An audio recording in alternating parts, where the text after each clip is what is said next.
Kemudian ada yang mengatakan ya bahwa persoalan ini persoalan kemanusiaan. Karena itu agama jangan dibawa-bawa ya, jangan menggunakan slogan-slogan agama untuk persoalan Palestina ini. Bagaimana Ustadz Ismail melihat ini?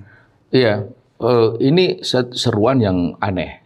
Ketika seorang Muslim itu ditindas, maka atau didolimi, maka Al-Quran itu berpesan kepada kita, wala yadlimuna wala yudlamun. Janganlah kau mendolimi, jangan kau didolimi. Kita mendolimi tidak boleh, didolimi juga jangan mau. Itu pesan agama. Jadi kalau kita sekarang ini melihat ada orang yang didolimi, lalu pesan kita apa? Kita sebagai seorang Muslim yang punya ketentuan seperti itu, pasti pesan agama. Jangan kau mau didolimi. Kalau kamu didolimi harus dilawan. Kalau kamu nggak mampu, aku bantu.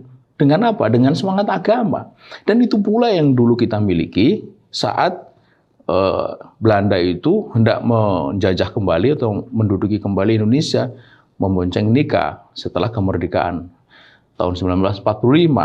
Lalu Bung Karno datang kepada Kiai Haji Hasyim Asy'ari, Allahyarham, dan apa yang dipesankan dengan dasar agama, dia mengutip surat, intinya itu perintah untuk kita itu melawan siapa saja yang menyerang kita. Qatilu fisabilillah alladzina yuqatilunakum. Itu perangilah oleh kamu di jalan Allah orang-orang yang memerangi kamu. Itu jihad difa'i namanya gitu. Keluarlah fatwa jihad yang kemudian menjadi resolusi jihad. Itu kan agama. Itu. Jadi bagaimana, dan itu yang kemudian menjadi dasar perlawanan area-area Surabaya yang dipimpin oleh Bung Tomo melawan Belanda. Terjadi pertempuran di Surabaya beruncap pada perobekan bendera merah putih biru, menyisakan merah putih. Itu kita sebut sebagai Hari Pahlawan. Itu pangkalnya adalah seruan agama, jihad gitu.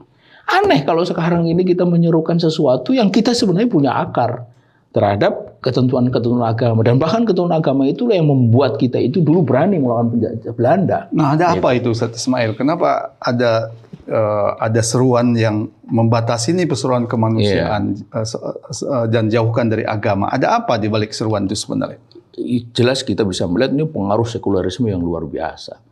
Jadi sekularisme itu bukan hanya pada aspek-aspek hukum, ekonomi, politik, bahkan pada aspek-aspek yang nyata-nyata itu sudah pernah kita alami pun itu kita coba untuk diabaikan, dicoba disisihkan itu soal-soal agama. Padahal kita sendiri pernah mengalami penjajahan itu, dan karena itulah maka kemudian disebut dalam konstitusi kan bahwa penjajahan itu di muka bumi harus dihapuskan dan tidak sesuai dengan peri kemanusiaan dan peri keadilan. Itu kan karena semangat agama. Kita sendiri itu paham tuntunannya dan paham juga rasanya dijajah gitu. Makanya aneh kalau sekarang itu kita melihat ada orang yang dijajah, lalu kita bilang jangan menggunakan agama. Kalau tidak menggunakan agama terus menggunakan apa? Keberanian yang membuncah begitu rupa para pahlawan dulu melawan Belanda itu didorong oleh semangat apa? Kalau bukan semangat agama gitu. Jihad itu pesan apa? Pesan agama. Dan tidak ada dorongan yang luar biasa orang itu berani melawan penjajahan itu kecuali jihad. Mengapa? Karena orang berjihad itu berarti dia melawan kezaliman, melawan penjajahan itu sesuai dengan tuntunan Allah yang itu artinya jihad. Dan kalau kemudian ada risiko di dalamnya sampai kematian, maka itu disebut mati syahid. Dan Nabi mengatakan kematian orang di medan perang mati syahid itu sebagai kematian dengan derajat paling tinggi. Asraful mauti mautus syuhada. Siapa yang tidak ingin mati syahid gitu, yang dijamin masuk surga. Jadi bodoh sekali kalau orang sekarang ini menyerukan untuk meninggalkan pesan-pesan agama dan jangan dikaitkan konflik-konflik yang berlatar belakang penjajahan itu dengan pesan-pesan agama gitu.